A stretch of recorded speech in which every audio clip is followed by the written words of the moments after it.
Saudara-saudari, marilah kita mendengarkan renungan dengan judul Tanda dari Surga, yang berdasarkan pada Injil Markus bab 8 ayat 12. Maka mengeluhlah Yesus dalam hatinya dan berkata, "Mengapa angkatan ini meminta tanda dari surga?" Dalam nama Bapa dan Putra dan Roh Kudus. Amin. Saudara-saudari terkasih dalam nama Tuhan Yesus Kristus.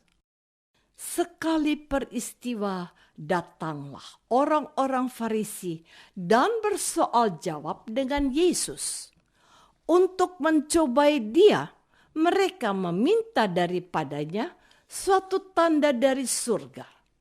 Maka mengeluhlah Yesus dalam hati dan berkata, "Mengapa angkatan ini meminta tanda?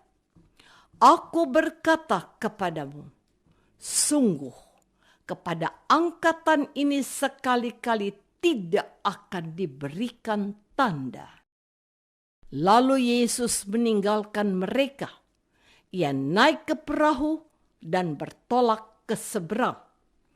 Yesus adalah tanda dari surga.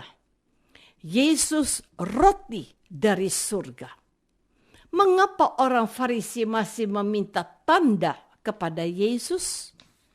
Mereka adalah orang-orang yang buta, punya mata tetapi tidak melihat.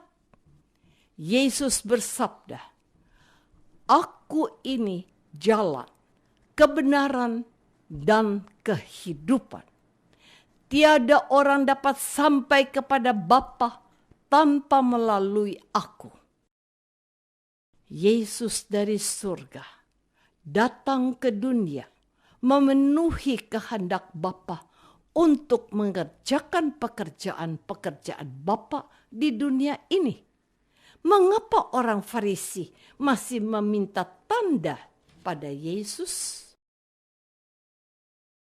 Saudara-saudari terkasih, orang-orang Farisi adalah orang-orang yang buta. Mereka punya mata tetapi tidak bisa melihat.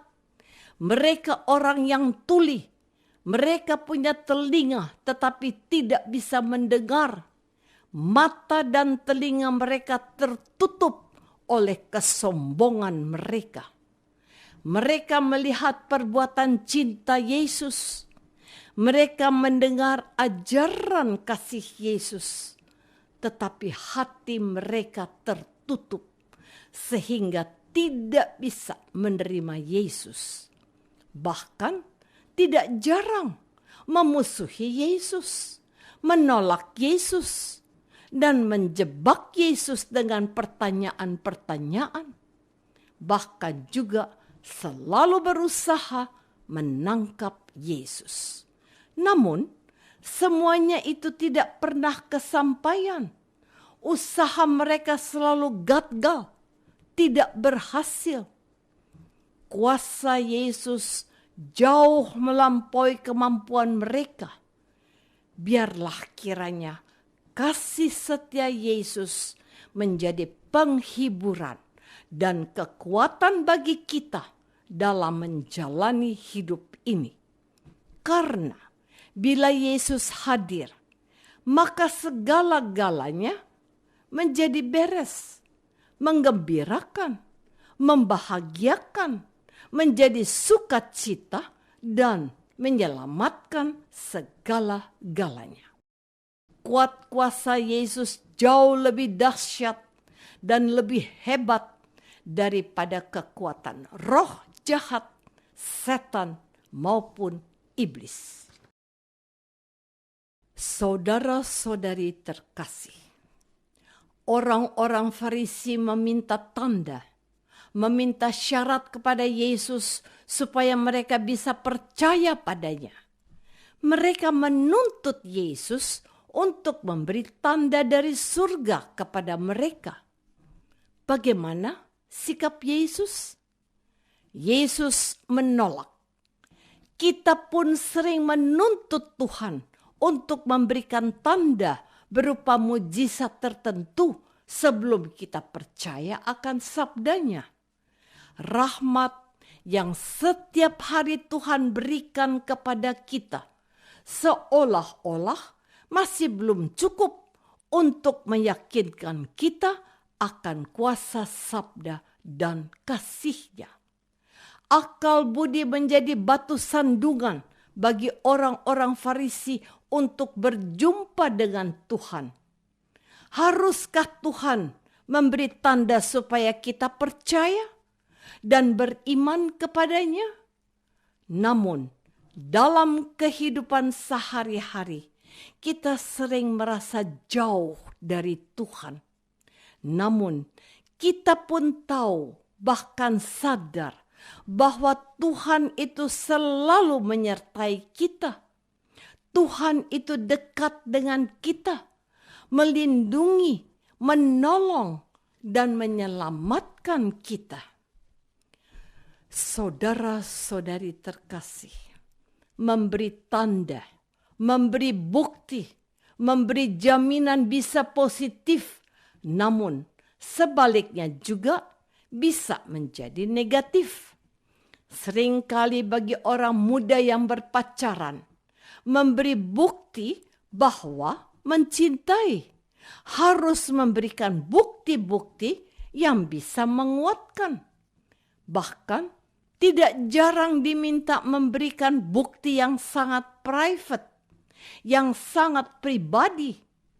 Kebanyakan yang dirugikan adalah pihak wanita atau perempuan, berkaitan dengan kesucian tubuh, keperawanan. Setelah didapat yang diinginkan, lalu ditinggal pergi. Lebih banyak lagi yang tidak setia pada janji daripada yang setia pada janjinya. Janji tinggal janji. Akhirnya hanya bisa disesali dan ditangisi. Hal-hal janji bukan saja terjadi pada cinta saja, tetapi juga bisa terjadi pada hal pekerjaan, berorganisasi, berpolitik, bekerja sama, dan sebagainya. Kembali pada permasalahan orang-orang Farisi meminta tanda dari surga kepada Yesus, dan orang-orang Farisi tidak pernah berhasil, tidak pernah menang. Akhirnya kebencian tinggal kebencian kepada Yesus. Karena Yesus segera meninggalkan mereka. Ia naik ke perahu dan bertolak ke seberang. Apakah dalam hidup ini kita juga sering meminta bukti kepada Tuhan Yesus bahwa Dia mencintai kita dan selalu mau mengabulkan doa-doa kita? Marilah kita berdoa. Allah Bapa yang Maha Rahim, tambahlah selalu iman kami. Semoga iman kami menjadi lebih dalam dan kuat untuk dapat dan mengerti makna sebuah peristiwa, bahwa segala percobaan yang kami alami adalah suatu kesempatan untuk bertekun menuju yang utuh dan sempurna. Ya Bapa, doa ini kami persembahkan dalam nama Yesus yang kudus, Putramu, Tuhan dan Penyelamat kami. Amin. Semoga kita semua selalu dinaungi dan dibimbing oleh berkat Allah yang Maha Kuasa, Bapa dan Putra dan Roh Kudus. Amin.